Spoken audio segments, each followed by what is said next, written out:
Welcome to Cartoonist Kayfabe. My name is Ed Piskor. I'm Jim Rugg. I'm going to be taking a look at Rick Veitch's one-shot issue of Teenage Mutant Ninja Turtles, issue number 30, the Sky Highway story, man. Rick Veitch goes FINK, but first I want to invite you guys to like, follow, and subscribe to the YouTube channel. Hit that bell icon so that we can notify you when new vids are available. That will help mitigate the kayfabe effect, and I bet it will be an effect on this one because I don't know that there were that many tens of thousands of copies of this issue out there. What the kayfabe effect is we put out videos around 9 a.m. most mornings, and by noon that day, these comics are prohibitively expensive, if you can find them at all, on eBay and Amazon, so the people who are notified get first dibs on the stuff that we're talking about. And if you watch these videos to the very end, that gooses the YouTube algorithm, lets YouTube know that this content is worthy of other people seeing the videos, pushes our content out to new potential audience members, helps us grow the channel, helps make it possible for us to continue providing you guys videos on a very regular basis. Jimmy, we're Ninja Turtles marks here. We're from that era. We don't hide it. And eventually, I think we're going to hit probably every issue because I think you got a set, I got a set of Volume 1. So let's just knock them down every couple of weeks, couple of months, whatever, man. No resistance for me on that one, Ed. Whenever it feels right. So we have not done the... Also, a Rick Veitch mark. Yes, very much, man. Because I love these covers. He's in my top 10. You know, he's in my top 10 favorite cartoonists, probably top 5, to be honest. We haven't done his River trilogy of issues of Teenage Mutant Ninja Turtles. That will be forthcoming.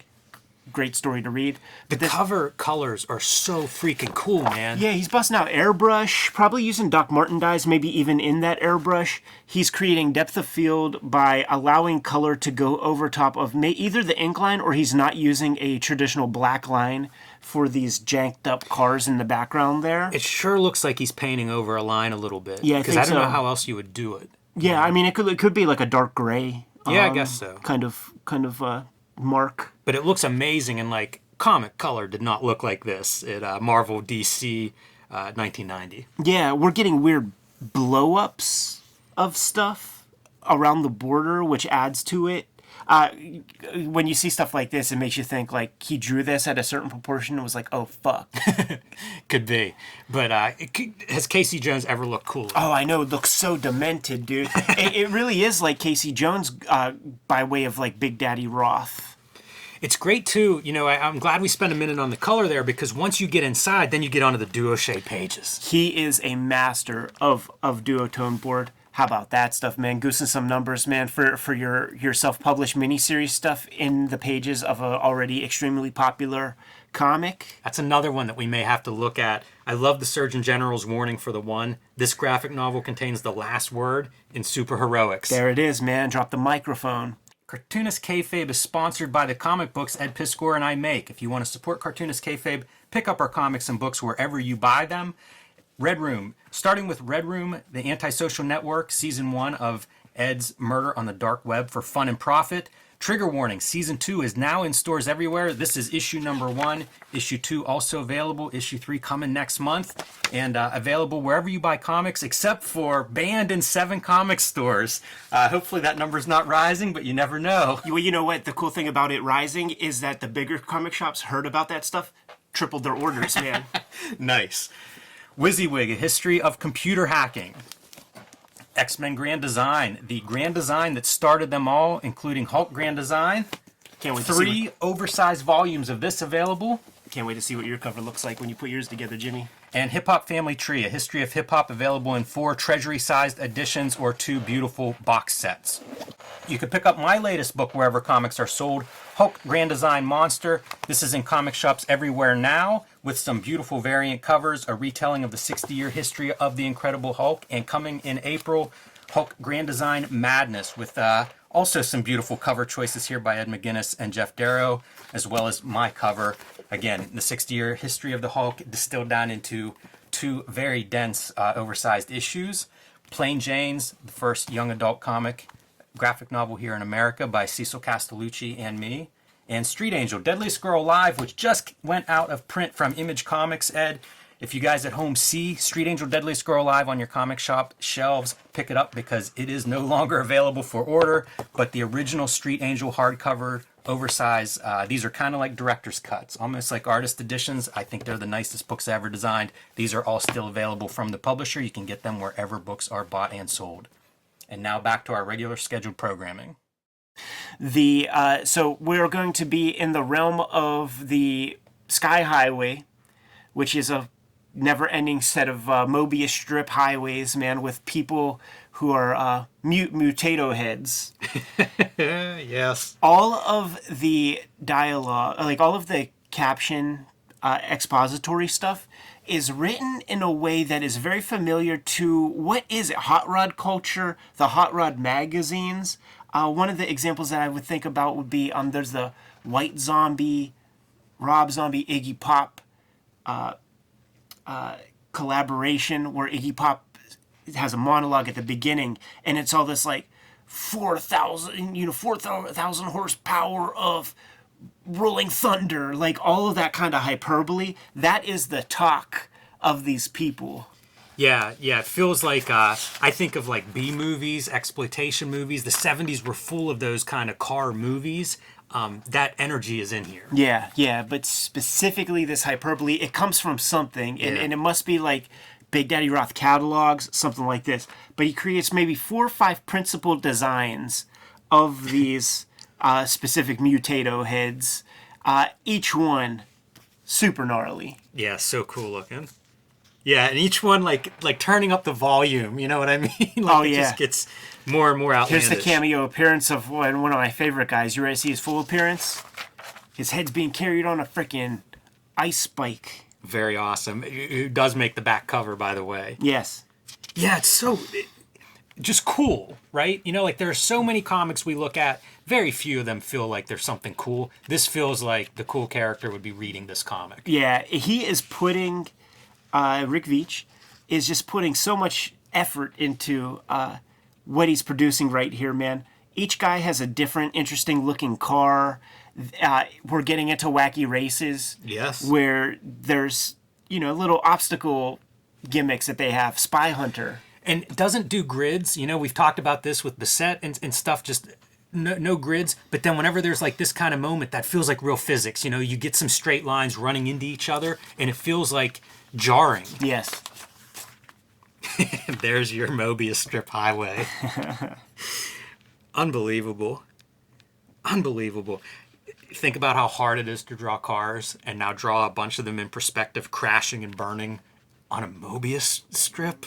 You know what's fun? It's like it's a Mobius strip, but it's also like the Mobius strip, the ankle, when there's like those top-down views of like the city, and you see just all those intersecting sky highways, basically. Yeah, it's great. So much of what I love about comics is on display here. When it starts off, it's just like, what are we reading? Is this a Turtles comic, or is it just like something else? And then it's got to have pedigree, and we get to like a quiet moment with the Turtles, going to chomp down on some stuff, have a little picnic. I feel like there's always like a little bit of an environmental message in these old Puma Blues eras, black and white comics, man. Maybe if you're hanging out with the Puma Blues dudes, you can't help it. Or you live in like beautiful Vermont. That too. And then like, I don't know, paper factories start cropping up or something. But just like the classic Ninja Turtles cartoons where there's Dimension X and cool shit coming from Dimension X into the real world, this is a germ of that, man. This is Dimension opens up, and our Sky Highway guys, our Ratfink creatures, are now in the real world, and it doesn't get more Ratfink than this guy right here, dude, with his straight up initials on his chest there. Yeah, totally. For some reason, when I see this, it made me think of like Jack Kirby Commandy, and of course, Veitch, fan of Kirby for sure. Yeah. Yeah, it's just cartooning, you know, like it's all these elements that I love from the comic books we look at. This is like one of those cliche, these old school dudes. Like, I don't have friends like this. I wonder if these kind of guys still are around. But like, your manhood is sort of The back one. The values are placed on like the cars that you drive. Absolutely. This dude has like his I don't know, some kind of draining oil as his like waste that's coming off of him. That's funny. Oh, man. That's funny. But these guys are digging on Casey Jones' whip, man. They want his buggy, and they get it. But Yeah, Casey Jones is not happy about it. 57 Bel Air, and just great action sequence jumping on the roof of that car. Such cool angles, you know. I think it goes with not doing the grid pages. Kind of lends itself to that kind of action. Casey Jones, what am I supposed to drive? Is this an Edsel? I don't know what that is. It might be, man. That might be the joke. When we get to the Sky Highway, Veitch is continuing to do interesting depth of field stuff by just sometimes drawing the far distant highway stuff in duotone, speed lines in duotone. I'm taking that. I'm going to steal that for my purposes. Using duotone in several different ways, sometimes as color, sometimes as lighting. Yeah. Sometimes as a dark color over a lighter color, which we're going to see once that old lady kisses him, which is one of my favorite images in the strip. Incredible composition. Talk about trying to draw speed. What's faster than that? I mean, that is an airplane crashing to the ground. And then, like, again, with this highway motif, twist it around. You know, like, how can you make this look interesting? Like the turtle on a motorcycle. Yeah, man. Can you imagine, like, all these fucking cars, like... They all look great. The little race cars from the past. Not easy, man. No. Although I wonder if he had references, like if he picked the cars that he picked based on, toy cars that he had handy that he could look at. I feel like that's what you do, but now you're halfway there. If we have Procreate, obviously you could snap a quick digipic, take it into Procreate, trace off what you need, add everything else. But like, what did you do in 1992? You have to go to the goddamn pharmacy to go get some photographs developed and then bring them back and then blow them up. Like, what the fuck? Yeah. And I think you're just drawing this stuff, man. Yeah, I agree with you. There's a lot of liveliness in this, and you get too into the photo referencing stuff and you lose that. Yeah. I mean, like these are such interesting choices, you know? Showing this stuff, like, who would think to do that? Yeah, never showing the same orientation twice. As a storyteller, that's one of the things I appreciate most about Rick Veitch in his comics making, because he's always figuring out fun visual ways to sell you on the points he's trying to get across. I was, like we've talked a lot about, hey, want to show speed, get those tires off the ground, which we see here. But another great thing are these angles, I feel like, really add to that sense of speed and motion. Certainly when it's like panel after panel and it completely changes. We see the coming and we see the going. It makes for such a dazzling page. You think of like horizon lines, and I mean, they're just, you could get car sick looking at this. Totally, man. You feel the physics of this right here. Yeah. With this sequence. Yes. Falling in with Our Lady, man. One of my favorite designs of the issue. You're going to get a good look at her. Another great car, too. I love that you get a new character. You get the whole package, part of the character, not just her look, but also the car she's driving. Look at those glossy ass Angelina Jolie lips, man, with the shine on them, using both duotones, man, and has like the little wrinkles in the lips. Yes, and little tiny black line details, just very little subtle black lines, and of course white. Like you're getting the full range of values available for those lips. Same thing with the design of her babushka. Mm-hmm. Dark, light, white, using every value. It's painting in black and white. It is. Continuing to use duotone with for speed lines and giving you highlights on the turtle skins. It makes me wonder, like, if he had seen Alex Toth, those car comics, like what kind of car comics was he looking at? Yeah. Was he looking at drag tunes? Right, all that stuff, cartoons. All that stuff, man. And you get the shots from time to time where it's almost, iconic turtle shot. Yeah. When I see this, I'm feeling Corbin. Mm-hmm. Yeah, Corbin makes a lot of sense. This also feels like if I'd have gotten this comic whenever I was 11 or 7, this would have been my favorite thing ever. Totally. This is a big window when you could have got to me with this, Rick. Yeah, man. This is one of those examples where I'm just happy I found it. Sure. Kids, don't try this without parental supervision. That's a great page. Those skidding, like whenever they switch directions there in the bottom panel, very effective. Hard to do. It is hard to do. You can even see like the tire lines crisscrossing and like the smoke. Yeah, you gotta think that through, man. Yeah, it's choreography. Look at that great Big Daddy Roth looking guy. All these characters. This is a world I would like to explore more, you know? Like, I would love to see so much more of this. This dude has tax. Everything in his mouth is just some gnarly, like... Right. I was trying to figure out, is he just like eating bolts as they're driving along? The tacks look really good, you know, for foreground and creating depth. Yeah. Yeah, these ones are clearly bouncing off the asphalt, you know, feels right. Just chopping this car to shreds.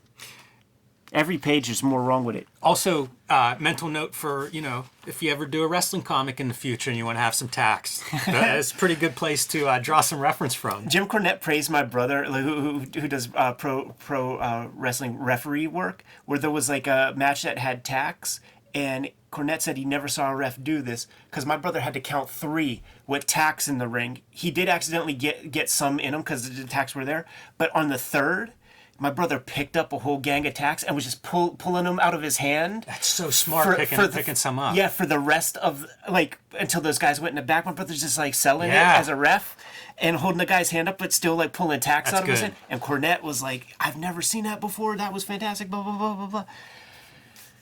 One of his big moments. Rightfully so.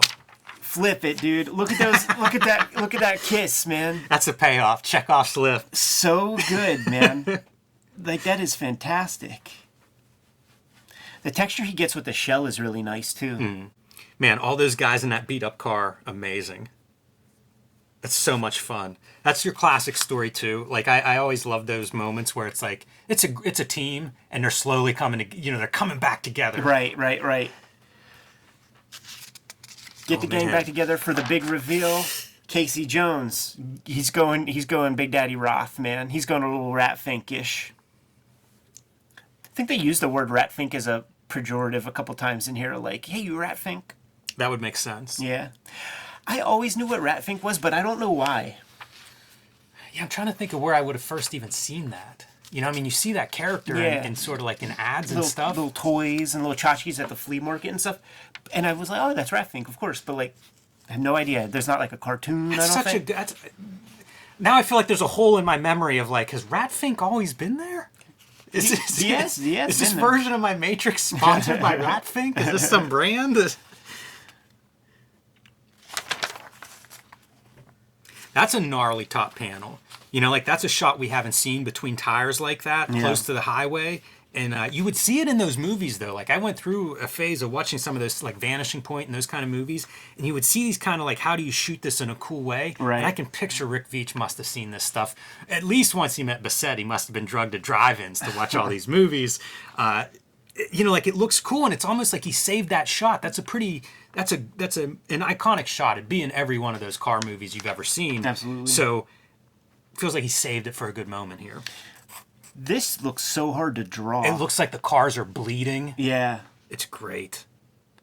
And it's great storytelling as the camera pulls back and we see they're out of control, man. It's so cool how this, like, blood or oil it turns into your highway Consumes in the the negative road. space. Consumes the road. This is where we fully get your ankle Mobius panel. Yeah, and the car in the foreground really sells it, with the vanishing points going down toward that other car. For sure. And slowly but surely, as we get to the exit point, more drawing in duotone to the point where the very final panel is almost completely just drawn Another good using way the chemicals. to do your depth.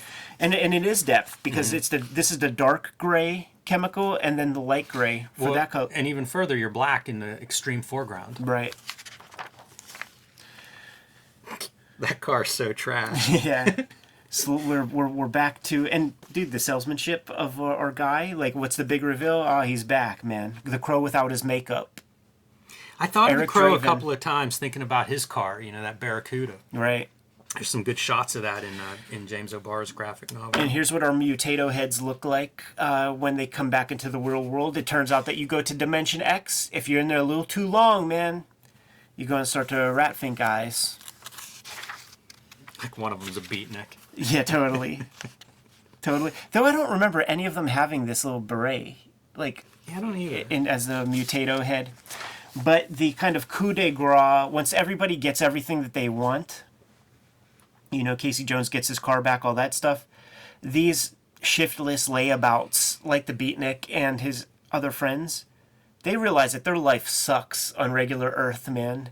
And they sure had a lot of fun when they were going 100 miles per hour. 55 miles per hour feels like crawling. So they're very excited to get back to the Sky Highway. And what a perfect way to end the tale, man. The cool stuff about Volume 1 of Eastman, Laird's Ninja Turtles, once it starts getting into other creators, is that almost every issue is a completely self-contained thing, and if it's not, the episodes that you get are a full meal. You could be satisfied just finding any issue and reading any issue. You'll get pretty much a complete story more often than not, and they all work. Even as a standalone issue, even the meta elements, like we thought the one's a cool ad. Brat Pack, the coolest of these things, like cover to cover, even the inside covers. Amazing issue. Look at that, man. Very telling. Kevin Eastman is branching out. Yeah, before he gets the Tundra logo, that hand logo is very early. Yeah. 1990. I mean, when does Brat Pack come out? 91, 92? Yeah, good question. Super, just a great issue. Can't say enough about it. Such a fun issue. We recently posted the video with Alika Seki from Maui Comics, where we take a look at just a cursory glance at all the issues in the first round of Eastman, Laird's Ninja Turtles. Had to bust this one out after going through that stack, and there's a lot more on my list that we have to go through from that first round. It's so funny, we email like books to look at or what we're going to look at this week. I had pulled this out like 3 weeks ago and read it. Just fun. This was just a fun read one night for me. So perfect timing on your part. You go digging through your comics, you see this cover, it stops you in your tracks. You got to see what it's about. Good car comics are hard to find. True.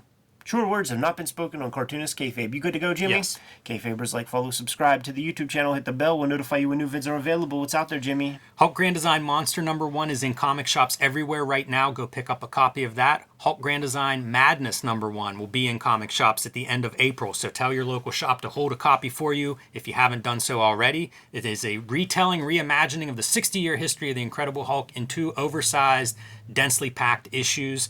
And join me on patreon.com/JimRugg. Red Room Trigger Warnings, issue 1 and 2 on the stands as we speak. Murder on the Dark Web for Fun and Profit. Banned in 7 comic shops, but if you don't see it on the racks, you go up to that proprietor. They're going to get you your Red Room comics with a wink, wink, and a nod, nod. You're getting hooked up.